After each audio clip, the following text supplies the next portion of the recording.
Hello, everyone. Carrie Varela here with the Reiki Healing Society. And today I'm really excited to be talking with one of my friends, Marla Mervis-Hartmann, who I have had a chance to meet and connect with through the Reiki Women podcast and through this community, the Reiki Healing Society. And I'm really excited to talk with her about her upcoming book. The title of the book is Befriending Yourself and Finding Freedom with Food and Peace with Your Body. And so, as a little introduction to Marla's amazing work, this is a little bit about what she's up to in the world of Reiki. She is the author of Befriend Yourself, Finding Freedom with Food and Peace with Your Body. Marla is the author of this book and is also a coach, a Reiki master, a TEDx speaker dedicated to guiding people towards deep love and peace with their body, food, and lives. With a spiritual approach that goes beyond diet culture, Marla helps individuals find true healing and reconnect with authentic selves. She thrives in supporting others on their journey to self-compassion and empowerment. So welcome, Marla. It's so good to talk with you, and I'm really excited about your book. So I can't wait to learn a little bit more about it. But tell us how are you, and how are you in the midst of this book launch? And Yeah, well, I'm so grateful to be here. I think when we can come together as Reiki sisters and support each other, there's something really powerful in that, right? Because the Reiki energy can feel so palpable and can really guide and lead and hopefully connect with all of you that are watching today. So yeah, I'm just super happy to be here. And, I see Carrie doing so much great work and really sharing the message of Reiki and everything that she does. And I see the community growing all around you, and it's really beautiful to witness.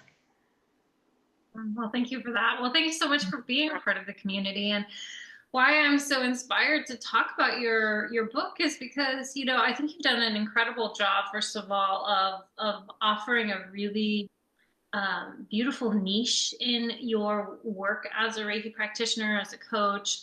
And I know niching is something that I've really struggled with over the years. And so whenever I see other people really doing a niche very well, I'm always really inspired by that. And one of the things that I think is so great about niching is that you can really work with people deeply in a certain aspect of their life. And I love how your work is centered around food and reconnecting to your body and all of the things that I think are really important for us. It doesn't matter who you are. It doesn't really matter what gender you are. These fundamental relationships with ourself are so healing and so important. And I think sometimes people on the path of Reiki, we need it even more, to really be intentional about connecting to our body, connecting to the life force and the energy and the food we eat, and to be eating well. Um, and really having that solid relationship with our body. So tell me a little bit more about your work and how you've really addressed this topic in your work. Yeah, so when I had a lot of dysfunction around my body, a lot of negative body image, a lot of disordered eating disorder behavior that was very obsessive, very restrictive. Then on the other end, a lot of binging, a lot of over exercising, controlling, all the things around food and body. And when I realized that it had nothing to do with fixing my weight and fixing my body, that there was really this deeper level of healing that needed to happen in order for me to find freedom and to heal. I went into this world of healing, and it was it was a support group for food that I found. But within that, I found Reiki. There was a woman who was giving herself Reiki, and I realized that Reiki has been essential has been this guide for me during this whole journey of healing my relationship with my body and food. Now, I've learned a lot of other tools along the way, but Reiki really was fundamental in me realizing that, oh, wow, I'm bringing in all this love and I'm being so mean to myself. And I'm talking down to myself and being so unkind, right? And then there's this experience of wanting to love myself, right? We have this, we know we're attracted to Reiki, and there's a reason we're attracted to Reiki because we know that the frequency of love is so powerful. So in these moments where I couldn't love myself, I didn't know how to love myself, I couldn't access that love within, calling on this beautiful energy of Reiki was so important. So it helped me on that level. And then it also helped me to realize that I needed some coping mechanisms other than food, right? I needed ways to deal with stress that weren't shoving food in my mouth or trying to control my body, right? So Reiki kind of came in as, and as you know, with Reiki, it's accumulative. So the more you're in it, the more you're in it. And then sometimes you don't even realize, wow, that's the Reiki doing the work because it's so subtly powerful, right? So that took me on a journey of opening up a lot of different spiritual doors with yoga and Kundalini yoga and Tantra and breath work and, meditation. It was like everything opened up and everything really was about me healing my relationship with my food and body. All my intentions were around that, right? Go to this yoga workshop. How can I love my body more? How can I not be obsessed with food? How can I just, some of that would be a little intertwined with how can I lose weight while I'm in this yoga retreat? No, I'm not trying to do that. No, no, no. We're just trying to love ourselves. It would be this like inner journey, but I was on that path to heal this inner conflict within myself. And it took me on so many deep journeys and it continues to, right? Because we live in these bodies. We live in these bodies. We feed these bodies. We have to care for these bodies. And as you were saying, it's interesting to notice how a lot of people in the energetic world can sometimes bypass the body, right? They can just go into this energetic space, but yet we have to be this magnetic force. We have to learn to ground ourselves. And that is very helpful for me because I'm like triple air sign and so I needed something to ground me into my body other than food. And food is helpful for that, right? Food grounds us. It brings us in, it gives us nourishment, it does, and it's supposed to, right? It's supposed to help us with our emotions and our feelings, but it's not supposed to be the way that we do that. We're supposed to have that inner fabric, that inner relationship, which I call befriending myself, befriending yourself. Mm-hmm. So cool. Yeah, I think some of what you were saying really resonates is that you were seeking to heal this really deep conflict within yourself, and that Reiki was that support system to help you really address that and recognize that it is ongoing, and through that you've been healing yourself. And now your book, Befriending Yourself, and all the work that you do as a coach, as a Reiki master in the world, is that you're helping other people do that for themselves too. And you're like a guide facilitator for other people to help heal themselves. And so I've been seeing so much debate recently about the word healer and why that might be misaligned in some ways, because nobody can be like, oh, Marla, let me just wave my magic wand for you and go away, right? Well, like, we'll just fix it, right? Like, it doesn't exist because it's no, that's not how it works, because you're actually relearning how to have a right relationship with yourself and your body. And this is something that we have to do every day, really, in every choice we make. And can be so wired into how we see ourselves, right, in the world. So, but in my world, a healer is somebody who deeply understands that I can't do this for anybody else, but I can do it for myself. Mm-hmm. And when I do it for myself, I learn and embody all of these amazing tools that have helped me so much along my way and inspire me, like inspire me to no end, so that I get to go and share this with other people and give them these jewels and gems of wisdom that I've picked up along my way. And in that way, I am helping others.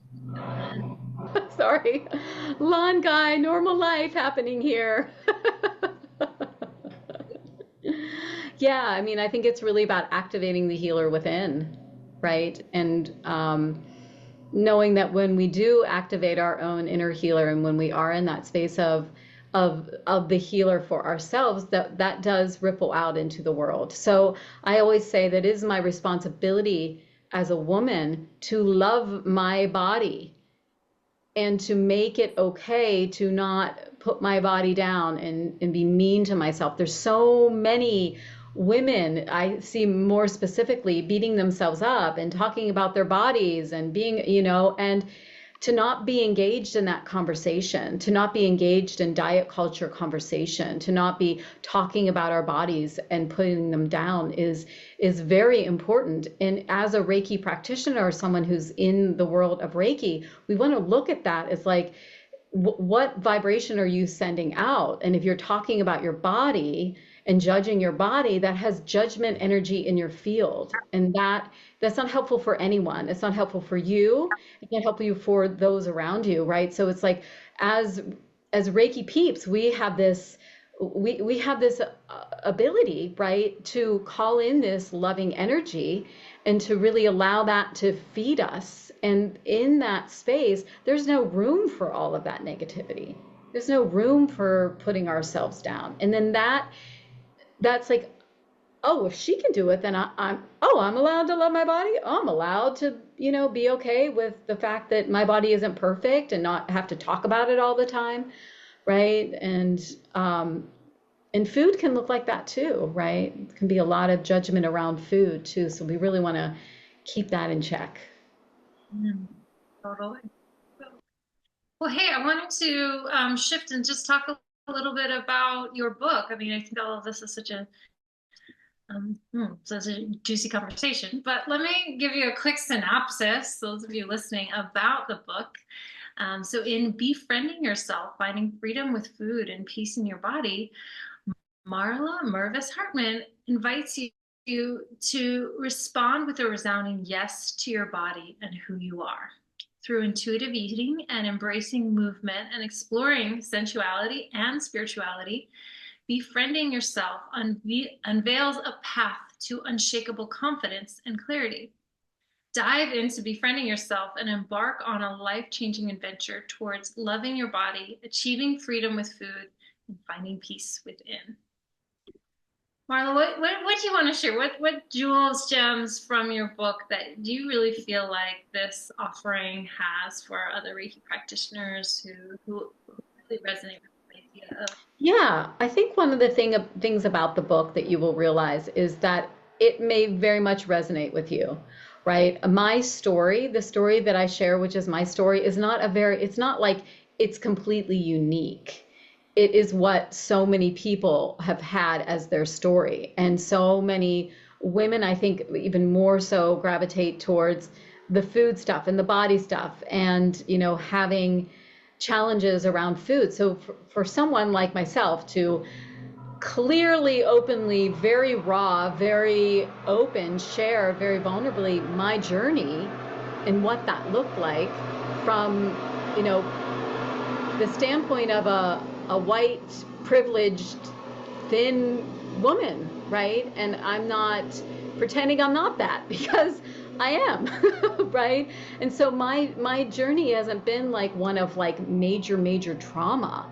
I mean, we've all had trauma. We've all had big T trauma and small T trauma, right? We've all had these places that we haven't been met that has stirred up things, right? And it, for a while, it's like my story doesn't matter. And I'm like, well, my story is very similar to a lot of people's stories.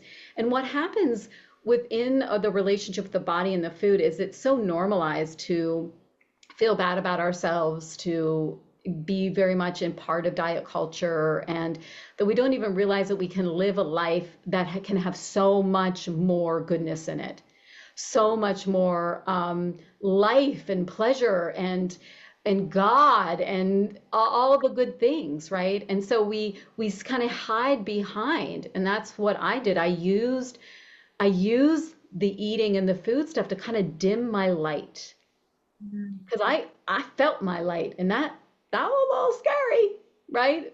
Yeah. You know, and if you've ever felt your own light, if you've ever had that moment, and I've had clients be like, I felt myself and it terrified me, Mhm. right? Like, wow, like the power that we all have, and we can use certain coping mechanisms and things to dumb ourselves down until we can have at least slowly have that trust. We can build trust in ourselves and build trust in life that it's safe to be who we are. So I go very much into that, and I talk very much about like all the little moments, right? Because when we have, what I've heard from my clients a lot is like when I will understand exactly where they are and exactly the process they are in their healing, right? And I'm like, oh, and this is when you start being afraid that you're starting to feel a little more confident, and now you go into fear around that, right? That's a normal thing. There's like the expansion and there's a contraction. So through my story, and then a lot of my client stories are in there as well. There's a very much an inside out understanding of why some of these behaviors around our food and our body are happening and how we can actually be with them and heal. And some of these, very much come from the spirit, right? Is really calling in the energy of spirit, because some of these places we can't fix.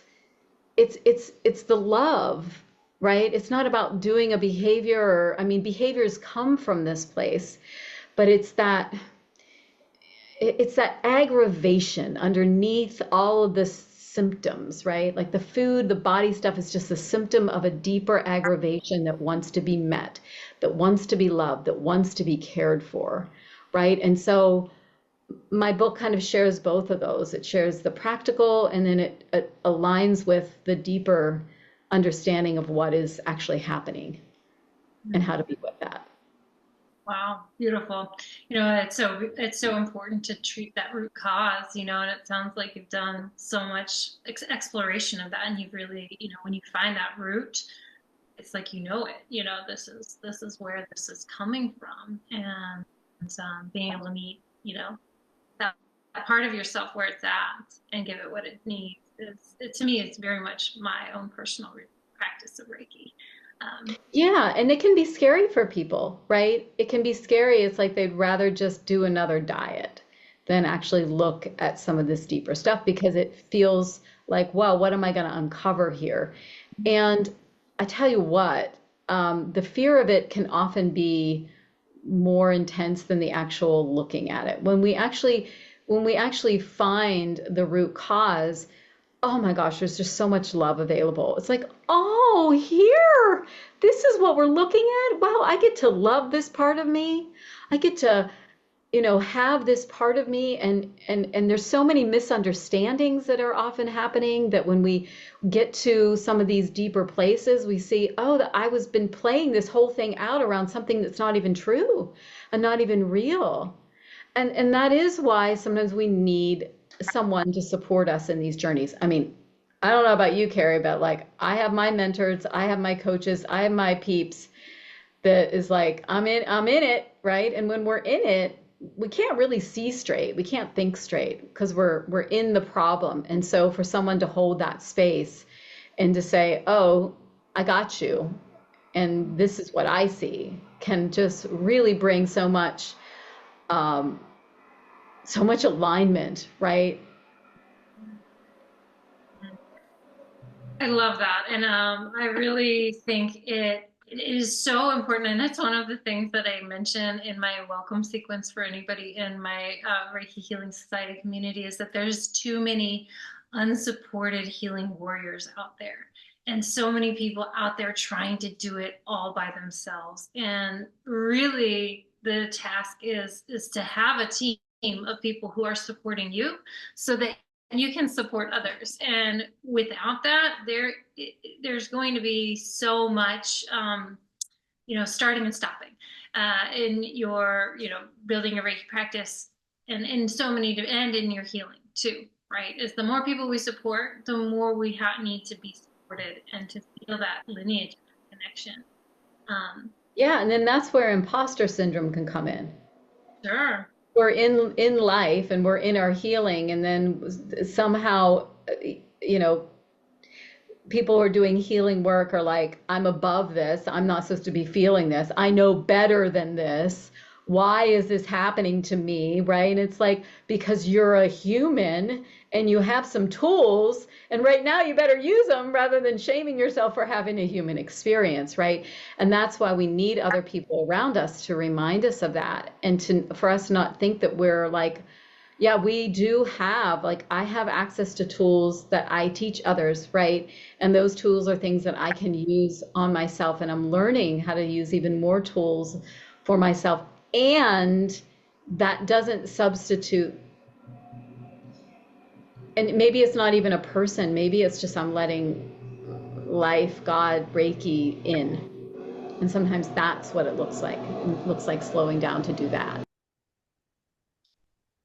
So good. And I love that piece of just riffing on this a little bit, but I love the piece around alignment because actually spiritual alignment is very difficult, and especially if we're not in our own healing, if we're not really embodying our own healing, because, I've been really sitting with lately how, there are ways in my life that I was misaligned with my own truth and my own inner knowing. And that misalignment, it creates challenges that have to be dealt with, really, in order to continue and journey deeper into my own spiritual journey. Um, and maybe we'll leave that at that. I don't know, but Well, I mean, I will just say that, like, I think the older I get, the more aligned I become, because the more ways I realize, like, oh, I've been doing that. Oh, I can feel the truth of me now, right? And I think that does come with deepening in the spiritual practice. I think it does come from deepening in our age and our wisdom and learning ourselves, and sometimes those alignments are really small, but when we make them, it's just like, oh, it's like, here I am, whoa, there's a piece of me, right? And lots of times that piece that we're talking about, that alignment that we're talking off, is the thing that we're eating over, is that emotional aggravation to bring it back around, right? It is that experience that feels like it has to be the food and it has to be the weight, but actually there's something even deeper. yeah, and I guess something I could add to the mix too, it could also be a substance abuse issue too, so it's like the substance Yeah. is the thing that you're reusing to cover, to deflect, to bypass that deeper alignment piece. And but what I'm sure you found and experienced in your journey is that when you do find it, when you do heal the root cause, the loving yourself comes so easy and naturally. It comes so much more peacefully, and is more profound, perhaps, than you ever thought it ever could be. Um, Creating that new Yeah. relationship. Yeah. And then when you're not in it, you notice it quicker. So when I am having a moment, or I'm in, all of a sudden thinking about food in a way that I know is not okay. That's like my red flag, right? It's my red flag. It's like, oh, so there's something deeper going on here, right? So when we find love for ourselves and that becomes that through line, we don't take we don't allow ourselves to spend too much time in the other space. Like, and I've heard it say, like, you got to fight for your happiness. And so when I'm in it, like, it's like, no, I know what it feels like to be in a good space, and I will do everything in my power to get myself back to that space because it feels too good not to. Yeah, I feel like we could talk so much longer about this, but I do have maybe one more concluding question, if that's okay. And then I would love for you to share a little bit about when the book is coming out and how people can access it. But I love the piece around intuitive eating and connecting to your body intuitively and really feeding your body with what it needs. And as somebody, I don't really identify with an eating disorder, but I do recognize that, like, there's many ways that sometimes I'm using wine, or like not like eating even sometimes meat or inflammatory foods in a way that I know that that food is actually not helping my body, but for whatever reason, it's on my plate still. And and so I'm just curious, like how have you, used Reiki in particular to help you open a deeper intuitive relationship with food in your body? How are you listening to your body, learning how to listen to your body and really give it, the food and nutrition that it loves and needs? Yeah, so much to say around this. So I was not connected to my body at all. I fed my body, I moved my body, I put my body to sleep, I used my body. I didn't tune into it. I didn't listen. There was a fear around that, and I think a lot of people may resonate with this. There's this fear of, if I listen, my body's going to tell me to not eat that thing. If I listen, my body's going to tell me to eat something. And it's like, no, I'm not hungry right now. I'm not hungry right now. No, it's only been 2 hours. I shouldn't be hungry, right? And my belly's growling and I'm really hungry, right? And so there's been this lack of trust, because if I trust my body, if I listen intuitively to what it wants, then it will, for me, make me fat. And I am not going to have that happen. So I'm going to control all I can and shut off any cues to what it may need and want, right? Not a very good friend at all, right? That's not a good friend. So befriending myself in this area was learning to listen, learning to, I want more food, because I thought I had an obsession about food, but I was just hungry. Like Yeah. my mind was just telling, it was food, food, food, food, food. I'm just like, I'm literally obsessed. I'm like, no, you're hungry. You haven't eaten. Like, that was such a light bulb moment for me, right? So the intuitive eating for me is getting in touch with that. Now, a lot of people think intuitive eating is like, oh, well, my body's telling me that I should just go and eat that sugar, so I should probably just go and eat that sugar, because cravings are a little different than intuitive eating, right? So lots of times it takes a um, bit of clearing some of the foods that we are eating, so that we can actually attune to what is true to our body, right? So that top layer is like, eat the food, eat this food and that food, and it feels like that's what my body wants. But it's like, oh, when I really tune in, and I've had a lot of food challenges with my body that have had me test and be like, does that food work for me? Oh, actually, it doesn't. This is what happens when I eat that. Oh, does that food work? Oh, yeah, actually, that worked. I didn't realize that worked. I can have more of that. Oh, that's good. Right. And so it's this willingness to slow down, usually with a healthcare provider or someone that can help and be like, okay, that food doesn't work for you. And we think that we're supposed to be able to eat everything. Mhm. Like, Yeah. healthy means eat everything and be able to eat all types of food, but normal is actually that our constitution is okay with some things and not okay with other things.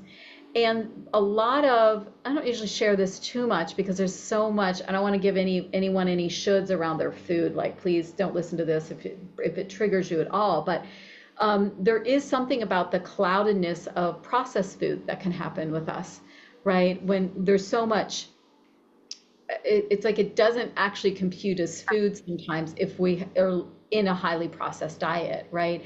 So to actually get in alignment with what the body wants, we do want to feed it some healthy things. Now, for me, that if I heard that, I'd be like, see, I should be restricting, and I only, because I was more of an orthorexic, which was really obsessed with the perfect food, right? So for me to go and eat something processed was like a really good idea, right?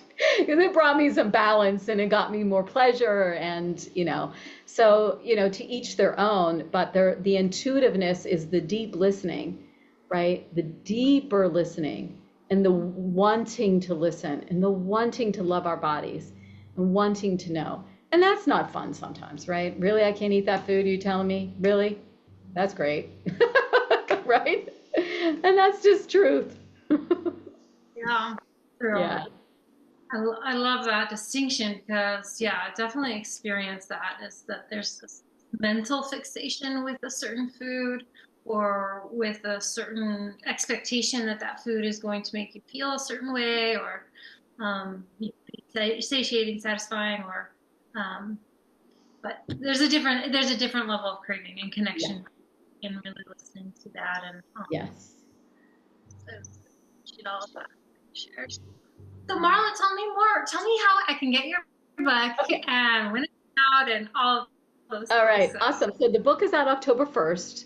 October 1st, 2024. So if you're watching this a year later, it is on Amazon, Barnes and Nobles, all the places. Now, if you order the book October 1st, it's 99 cents on the Kindle version that you can get. You can also order your copy for your bedside.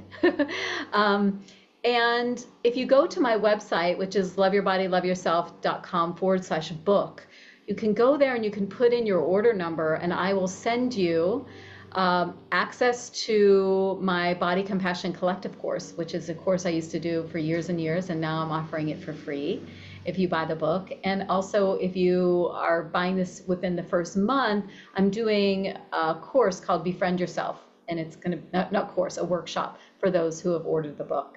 So lots of really great bonuses there. So yeah. amazing. Well, if you've made it this far into the conversation, I just want to encourage you that this book and this conversation is for you. Marla's made it incredibly accessible for you to get access to this book and all this corresponding resources. So really don't delay. Don't just be like, oh yeah, I'll do that later. Do it now. Take care of yourself and start to explore this type of relationship with yourself. It is so critical and I think we mentioned it a little bit at the beginning, but especially as energy healers, really we need to work on reconnecting to our body and forming a strong relationship with our body, finding that duality and that connection between body and spirit. Sometimes it can be really difficult on our journey with Reiki because it can be very easy to disconnect from our body because in order to connect deeply with our body, we need to address these issues, like you mentioned, Marla. So, um, one more shameless plug: go get Marla's book and really, share in the practice of this medicine, forming a better relationship and befriending yourself. Gosh, I love friends. I want to be a friend of my own. So, Thank you, Carrie. Thank you, everyone. okay, bye. Bye.